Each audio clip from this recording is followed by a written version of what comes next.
Come with me as we take on every Soulsborne, Souls-like, and Souls-kinda-like game that there is. In this series, we're going to take on every single boss in each of the games. Today we're playing the Souls-like from Bandai Namco Studios, Code Vein.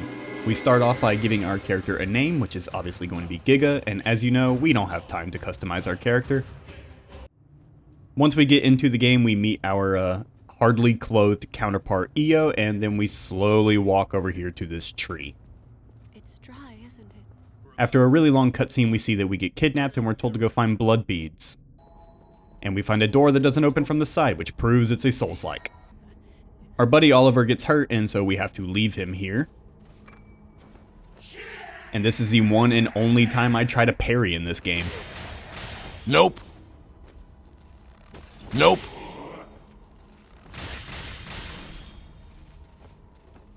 Then we meet this random guy who we find out later is Louis, who is going to help us on the next boss. Would you mind? Don't worry. I'm not. And the first death is to gravity. Watch your profanity.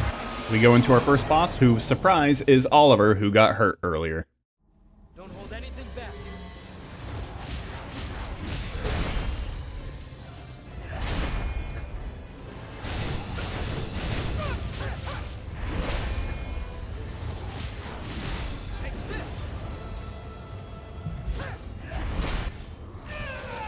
Big chungus, big chungus, big chungus. We. This proved to be a pretty easy boss that we get on the first attempt. Then we get transported to the main hub of the area where we're going to meet the rest of the characters from the game. You're an unfamiliar Movies. Has Louis stuck his head well? So that's Coco, and then we meet Yakumo. Some secret with them. Don't do anything funny. Boom. A child. No. That's Reen, and then we meet Davis, who serves no purpose to the story. And then we head to our first area of the game, the Ruined City Center, where I die a lot.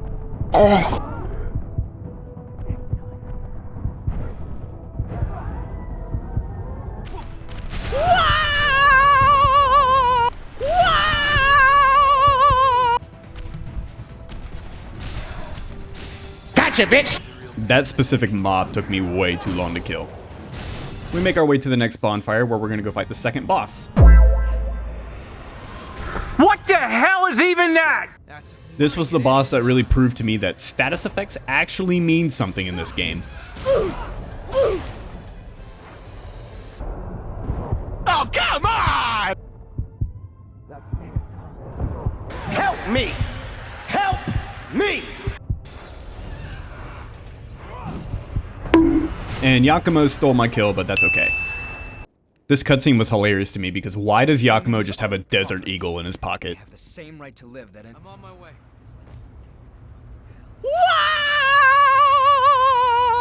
More deaths to gravity. We head to the next zone, the dried up trenches. To keep going. Bruh.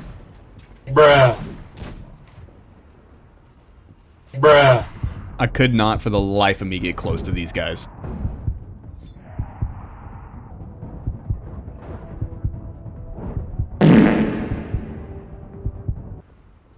We make our way through the zone and we get to the next boss, the insatiable Despot? Despo? I'm not sure how to say its name. This is the real thing.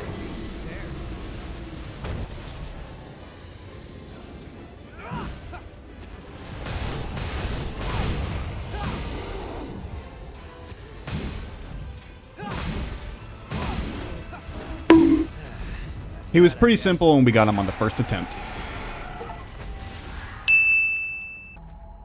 Then we head to the Howling Pit where we are going to meet the next character, Listen, Mia. No one here wants this to turn violent, so just hand over your blood beads. Then we're going to see the next boss that is also not wearing clothes. Not.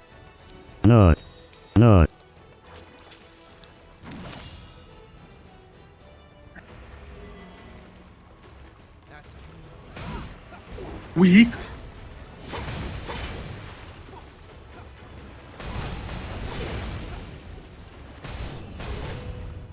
Swing and a miss.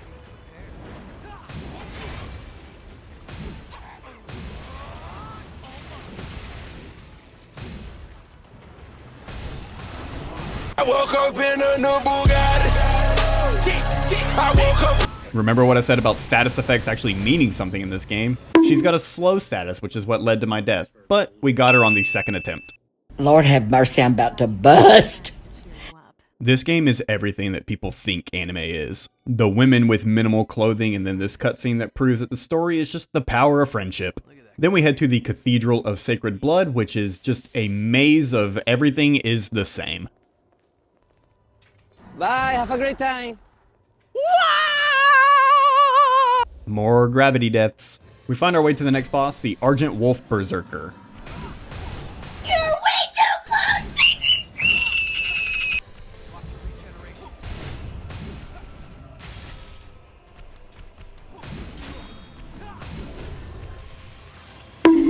We give him a quick colonoscopy and we get him on the first attempt.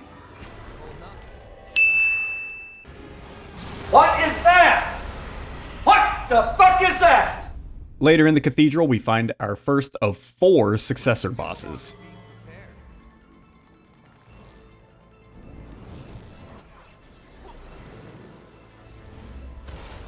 Oh, you dirty bitch!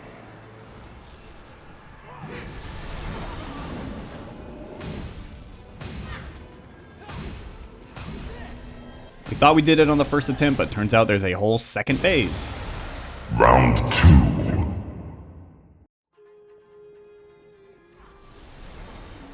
What the fuck?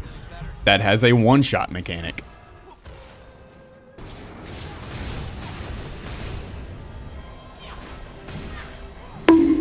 But thanks to a revive from Yakumo, we still get it on the first attempt. And then here's another cutscene that proves that the story of this game is really just the power of friendship. Shouldn't that be we? Yakumo. If a friend is struggling, if they're giving their all trying to push their way forward, well then I've got their back. We then head to an optional area, which is the Memories of Me, where we are going to find our next boss. But not before we die to gravity again. Thank you, Dark Souls. This is the epitome of a Dark Souls boss. Weak.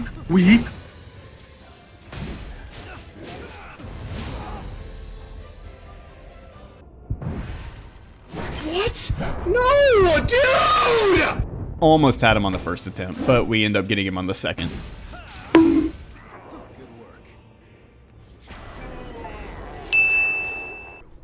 With that down, we head to the frozen area.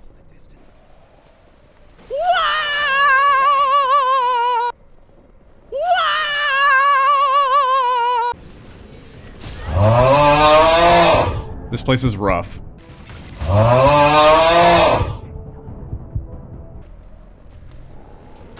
What the fuck? We make our way through to the second successor boss, the successor of the Breath.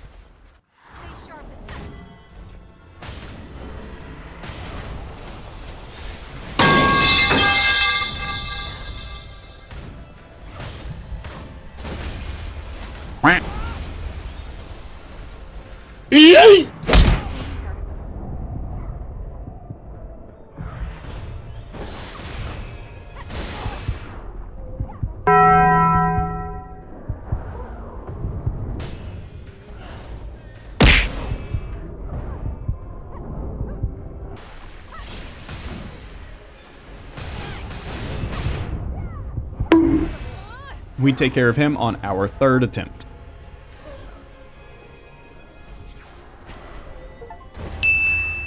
Then we head to our next zone, the Ashen Cavern.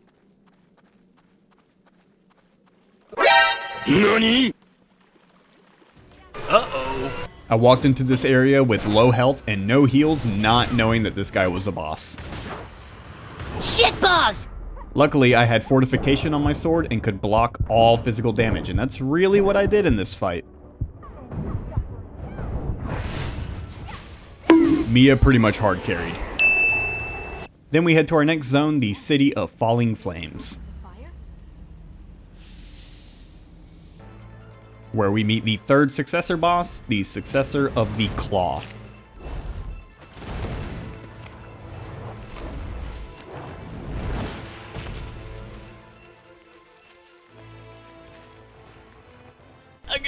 Negative no!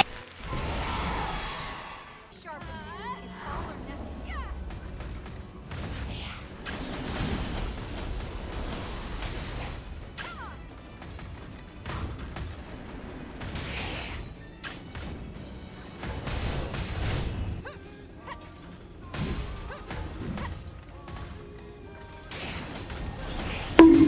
We take care of her on our first attempt. Then we head to the next area, the Crown of Sand, where we are just going to get pummeled by a rolling ball of death. Uh-oh.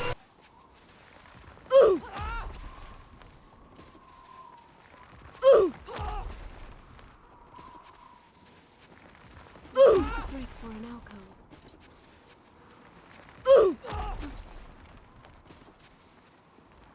Oh, come on! I really expected this part to be another death to gravity, but somehow I didn't get knocked off. Then we make it to the last successor boss, the successor of the Throat. Watch yourself.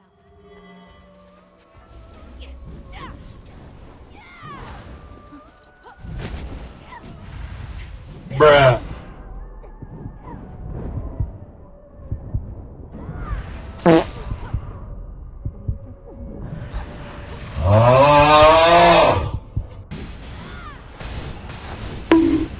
There is no reason why I should have gotten that boss on the first attempt. Then we make our way to the next zone, the Crypt Spire.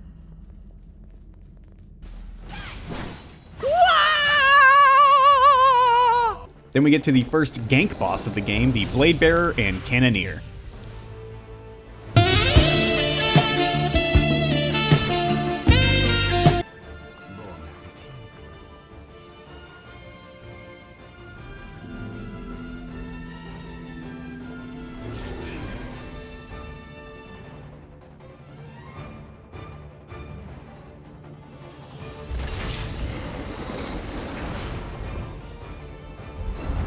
Nut.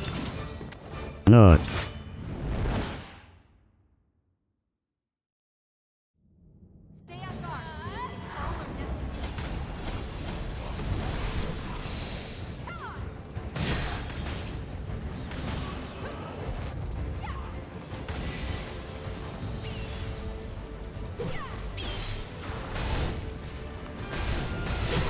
Oh my God!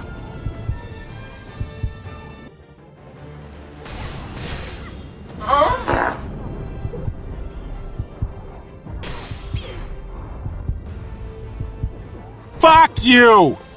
Mia just wasn't cutting it on this one, so I switched to Yakumo, and we got it on the first attempt after I switched.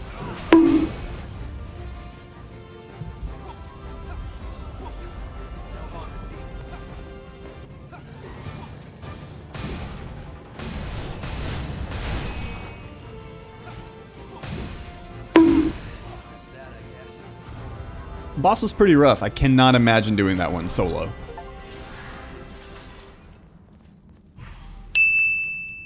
Then immediately following that boss fight, we fight Juzo Mito.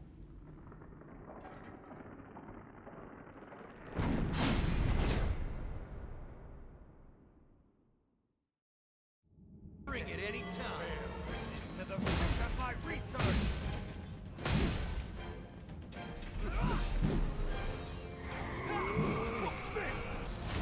Finish it. Fight back, nigga! Fight back, nigga! Fight back! Not too bad, we get him on the first attempt. Then we head back to the zone that was in our memories, the government provincial outskirts, where we're going to get a rematch with the Queen's Knight.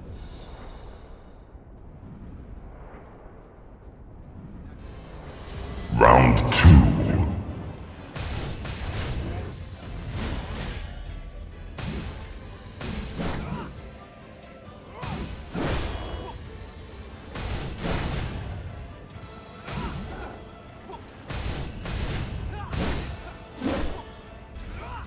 Get him up, let him get up, let him get up, let him get up.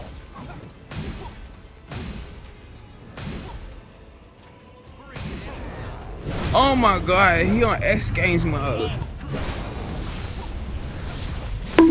and we easily take care of him on the first attempt. Then we head to this zone, which was just a maze that I think I only uncovered like 20% of it, and I got hit by these roots over and over again. I just could not figure out how to get through these spots without getting damaged. Then we get to the Attendant of the Relics boss, which I don't really know if you can even call this a boss.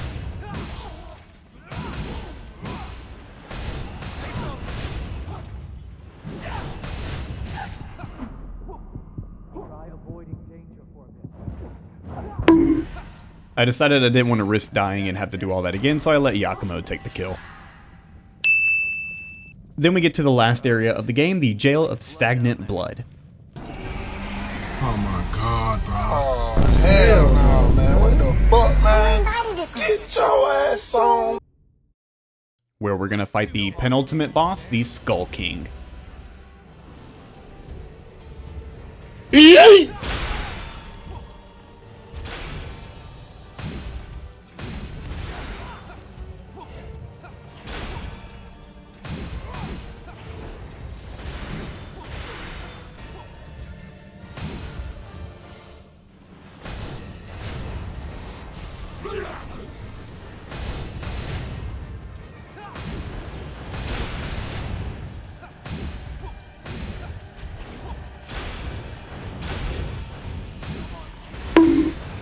Who we easily take down on the first attempt.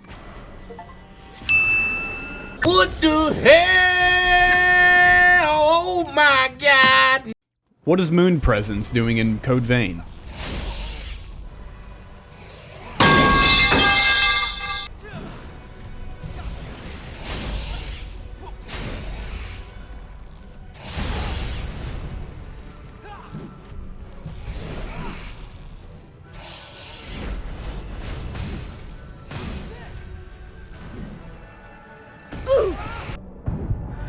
Huh?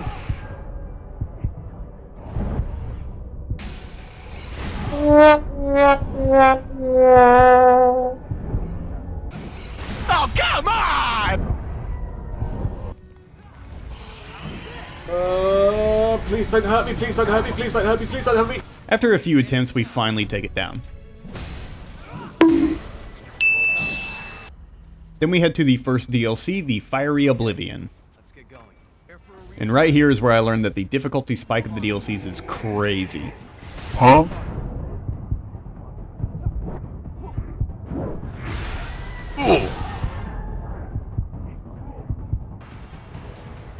But we make our way to the first boss in here, the Abyssal Doppelganger. Nope.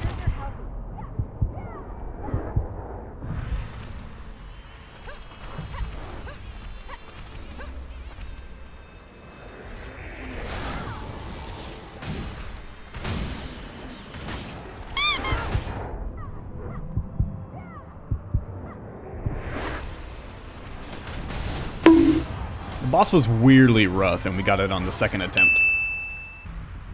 Oh my... Oh shit, motherfucker! We find the Blazing Heretic boss, and I do not like this arena.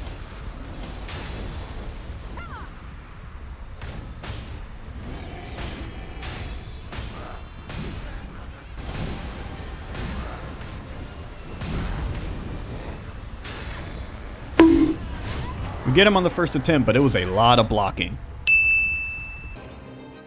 I am Satan, Lord of Darkness. We get to the last boss of this DLC, who I think becomes my favorite boss of the game, the Hellfire Knight.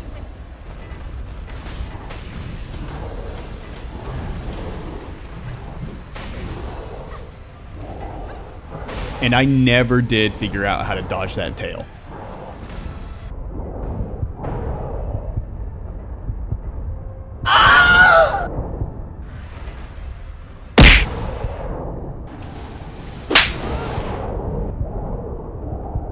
Bruh.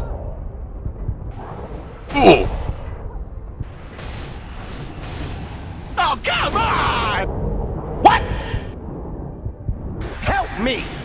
Help me! Oh.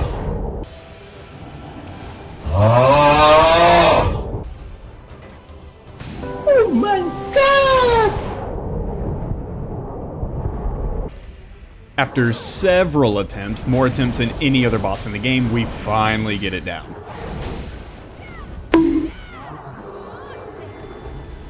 And then it says Grim Menace Obliterated, which that's a stretch.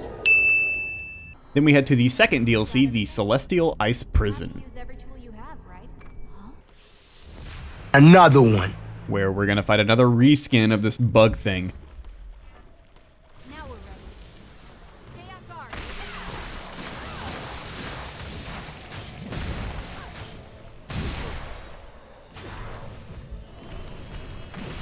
This one was also kind of rough, as you see Mia died about halfway through, but I somehow clutched it myself for the first attempt.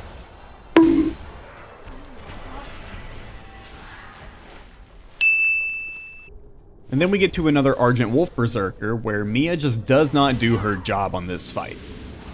What the fuck? You see, I got hit by 2 fireballs, and Mia has a gun, but just refuses to kill both of them while I'm fighting this guy. So this boss took a few more attempts than it probably should have, because she just didn't want to do her job.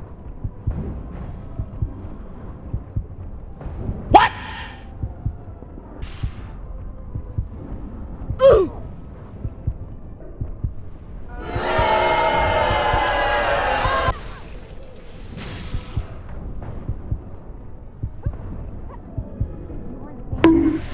After a few attempts though, we finally get it down, no thanks to Mia. What is that? Then we get to the last boss of the DLC, the Frozen Empress, who I assume is going to be as difficult as the Hellfire Knight, and it turns out it's not really that bad.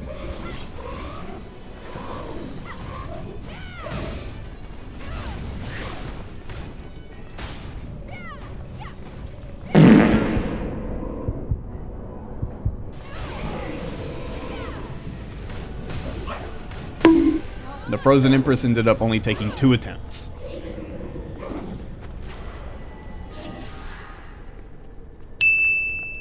Then we get to the final DLC, the Eternal Abyss. I hope something turns up. Another one. Where we fight yet another bug reskin boss. Stay sharp.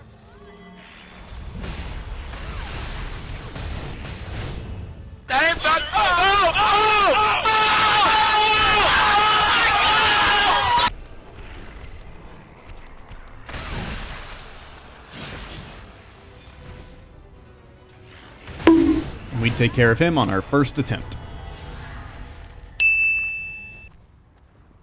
I'm here for the gangbang. Then we walk into what looks like it's going to be a Gang Squad remake from Dark Souls 2, but it turns out it's super easy. Even though Mia died about halfway through again, we still got it on the first attempt.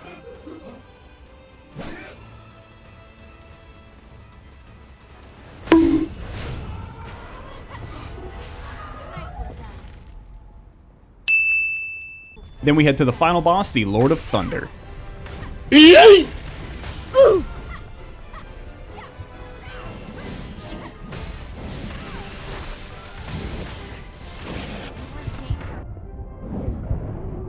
Fuck! Now we ended up getting this boss on the second attempt, and really the hardest thing about it was the camera and the fact that you just can't really see anything in this fight. He's very erratic.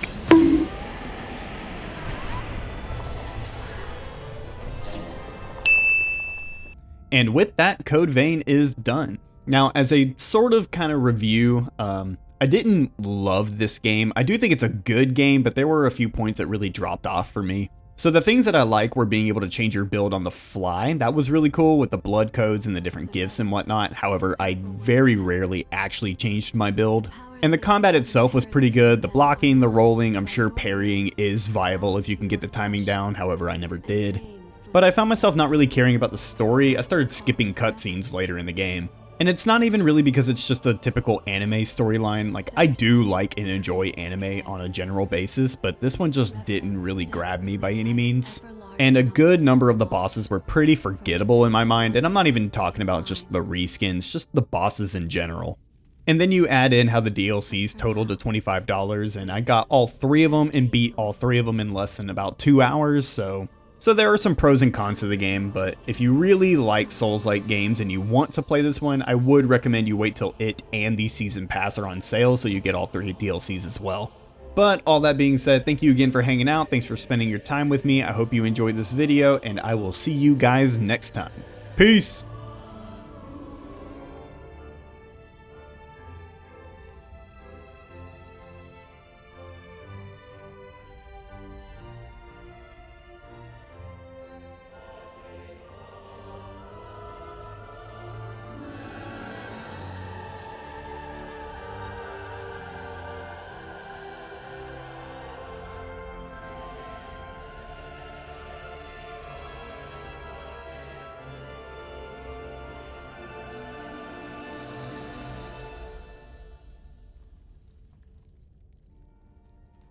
Don't worry.